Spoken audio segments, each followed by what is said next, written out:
Okay, how's it going, guys? Happy Tuesday. It's your boy Stas here. Of course, got my good old double espresso. Cheers. I appreciate you all for tuning in as well. We have a lot to cover. Stocks, charts, what I'm doing in this market as oil's creeping back up. We have a couple indices down. Looks like the Dow and the Russell, they're up.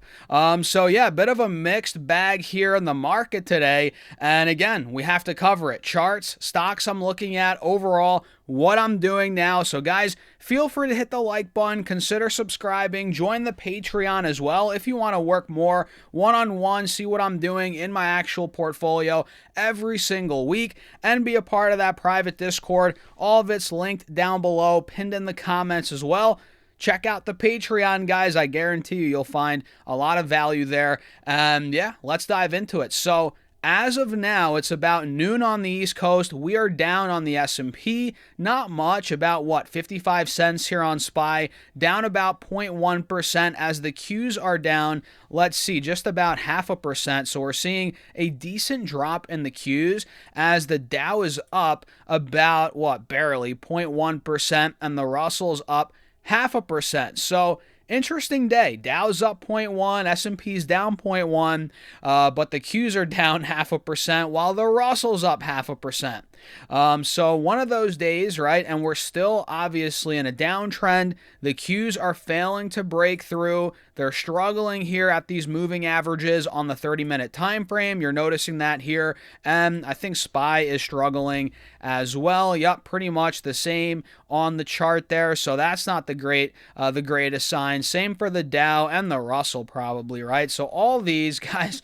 are still downtrending, still within well under these moving averages on the 30-minute time frame and on the 1-hour time frame, literally on every index. You pick the index, they're downtrending. The index is downtrending. So we're looking at a day here where Brent is back over 100 a barrel. We're up 4.5% on Brent. It got to 98, 96 yesterday, so that's starting to creep back up. We have WTI up 5%, 92 a barrel for WTI. Also creeping up after we had a big drop-off yesterday morning. So what does that tell me? What does that tell me? Well, it seems like the oil market, the overall market as well, is not necessarily buying what President Donald Trump said yesterday that, oh, we're nearing a deal with Iran. There's a 5-day, period where we're not going to hit their power plants, this, that, the third. And we're hearing from Iran like, no, we're not negotiating. We haven't even talked to the president. So at this point, it's like, what do we believe? The market clearly is not buying what the president's saying, at least fully at this point. And that's why we're noticing, again, equities are slipping a bit. Oil is creeping back up. The VIX, where's the VIX at? Up around 0.75%, 26, 27 points on the VIX. That is what I'm getting from this. The market's uneasy. Doesn't know, the market doesn't know what to believe. And we're seeing oil creep up.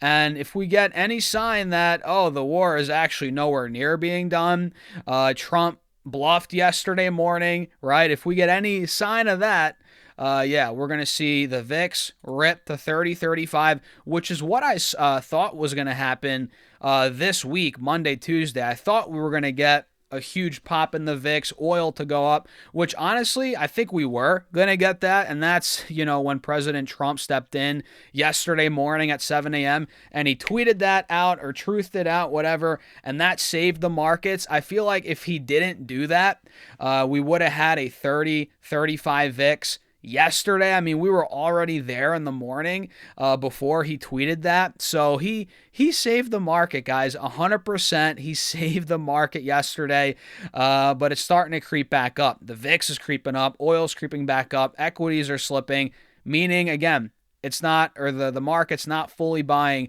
what he's saying. I think Trump's trying to buy time, which he was able to do that for a couple days, I guess, right? Yesterday, today, probably tomorrow. And then we'll see, all right, what comes after that. So, yeah. What do you guys think? Interesting times. Interesting times. No doubt in my mind, though, Trump saved the market. If he didn't tweet that out yesterday, we would be ugly right now. I think the VIX would be a lot higher. I think oil would be a lot higher. That's what, the writing was on the wall. And then he came out with that tweet, and then boom, the rest is history, right? So, yeah, at this point, it's a mixed bag, but we do have a lot of stocks moving. I actually called this one out on my Patreon or in the Discord yesterday. Intrepid, I can never say this freaking word right. Intrepid Potash, whatever. It is up 7% today, ticker IPI, and we called it out literally yesterday, under 40 a share. It was at 39. It might have been in the 38s even, and now it's at 41.30, up 7% on the day. And honestly, the chart looks like we might be getting more upside on IPI. So look at this on the 4-hour, guys. I was watching it. Very intently here as it ripped to 51, and then I was like, guys, I'm looking at it on the next dip. I'm considering it, and boom, here we are. We got the dip, and now I'm like, ooh, I'm about to pull the trigger on this thing. I think we could see a move maybe back to the mid-40s on Intrepid Potash, maybe higher than that. It's a fertilizer stock, and I think there's more momentum in that not, I guess, sector, but in that space, the fertilizer, these names, these stocks, I think they have more juice in them. So IPI is ripping. We have Coherent up again, which Coherent has been on fire. You guys know that. It's up 6% today, up to $270 a share. And you guys can kind of tell here what's going on. We know that they got added to the S&P 500 1 or 2 weeks ago, whenever that was, and there's been a lot of forced buying since that point. And that's what's been keeping the stock afloat and honestly moving during this crazy time in the Middle East. You guys can see Coherent is now clearly in a cup and handle. You guys see the handle right here, and we're approaching a week, about a 2 weeks resistance here, rather, not support, resistance. We're approaching at about 280, 275. And if that breaks, I think we're going 300. Like I've been saying since we got the drawdown, to 220, right? We hit 305, got the drawdown to 220.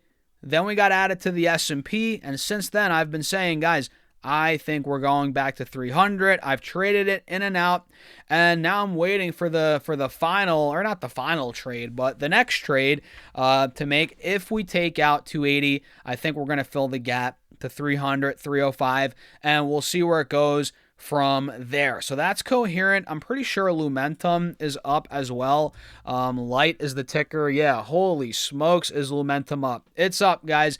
8.5%. Lumentum's almost at 8. Oh my God, $800 a share. Come friggin' on. Honestly, this one's been better than Coherent. Lumentum is up from $520 a share. My goodness, man, I wish I bought that dip. It's up from $520 just 2 weeks ago to now $800. So yeah, Coherent, Lumentum, they have been by far the hottest stocks, some of the hottest stocks in the market, and really it's Coherent's lagging Lumentum at this point. Coherent's up from that March 9th low about 25%, and again, Lumentum's up over 50%. So, man, these stocks are hot. I think Lumentum might be too hot at this point. I mean, I'm not chasing Lumentum here, although this is another cup and handle on the 1-hour chart, and honestly, this could be going a lot higher based on this chart. Not now that I think about it, but I'm still not chasing it. I mean, I much rather play the Coherent move from 270 to 300 as opposed to the Lumentum move from 800, to 900. Where the heck would it go from there? I don't know. But both of them look good. Honestly, they both look good. Lumentum might be able to see 850, 900, maybe if this cup and handle plays out. It looks pretty good. And to think it was an $88 stock back in July is just insane. I mean, it's just ridiculous. These stocks got put on my watch list like 3 to 6 months ago. Lumentum and Coherent, and dang, I wish I went heavier in these names. I really do. Now it's almost like, it went from 90 back 6 to 8 months ago. Now it's at 800. It's like, it seems like it might be you might be chasing it a bit here, but the chart looks like it wants more upside. And Lumentum also got added to the S&P, so keep that in mind. Lumentum and Coherent got added. A lot of forced buying there. And let's see, what else is moving? I made a video. Actually, we could talk about this now. I made a video going over stocks to buy before the war ends. And I made a short form video, so it's all over. You guys might have seen it already. But I'm eyeing up a couple of names here. And these are pretty obvious. They're pretty obvious. It's not like these are out of the blue or super complicated trades. Simple trades here, guys. I think Jets, the airline ETF here, will see a rebound once this war is over, or once we get an idea that the war is about to be over, oil starts coming down. I think Jets is a pretty obvious rebound here, and this is for a trade, not a long-term investment, only for a trade.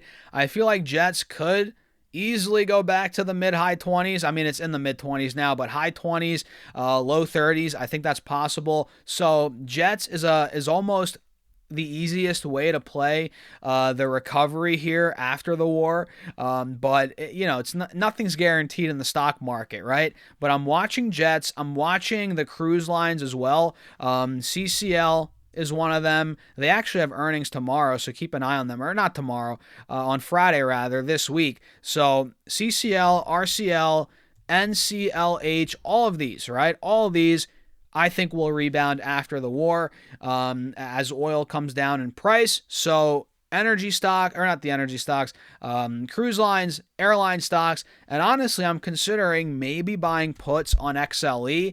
It's just getting way too hot. I think XLE, and look, I'm long. I own this ETF.